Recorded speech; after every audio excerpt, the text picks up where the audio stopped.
істеймін, қазір 29-ға толдым. Енді былай таксовать еттім деген сияқты. Қадамым шалыспасын, тыңдамайтын нәрсені тыңдап, біреулерге жібермейтін нәрсені жібердім. Сол уағыз тыңдағаннан кейін Сирияға бардыңдар, сол жақта мұсылмандарды қорғаңдар, мұсылман мемлекеті деген жария болды ғой. Соны естіп, сол нәрсеге жаңағы амал істегіміз келіп, соның жолын іздендім, сол жаққа барудың. Военный нені үйрену керек деген сияқты жаңағы. Барып басам, мысалы, армияға бармауым өзім. Бірақ мына жағынан өзіміздің имамдар бар деген сияқты. Олар керісінше айтады деген сияқты. Сол екі жолды алып кеттім, екі жолдың арасында алып кеттім. Сол ақиқатты ізденіп жүріп, сондай нәрсеге ұрындым. Сомнение болып жүрді да.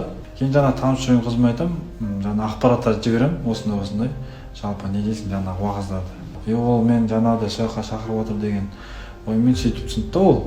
Сосын жаңа мен дұрыс бағытта емес деп жаңағыдай маған менің үстіне арыз жазды. Тұтқындалғаннан кейін маған түсіндіріп осындай бұл дұрыс бағыт емес, бұл біздің Қазақстанға қайшы келген бағыт деген сияқты. Сондай кейін барып түсіндік қой. Өзіміздің имамдарды тыңдап деген сияқты. Қазір көптеген ғұламалар шығып жатыр өзіміздің Қазақстанда, неше түрлі ұстаздарымыз да бар деген сияқты. Өзіміздің әйтеуір ұстаған Абу Ханифа Масхабын ұстаған, соған шүкіршілік ету керек қой. Осы жерде де жаңағы біздің теолог мырзалар бар, мысалы, имамдар келіп тұрады, психологтар келіп тұрады, жаңағы жұмыс істейді бізбен әр апта сайын. Мысалы, олардың да көмегі тиіп жатыр, мысалы. Әрбір адамда арман болады ғой енді. Сол үйлену ғой мақсат. Мысалы, құрдастары бар деген сияқты.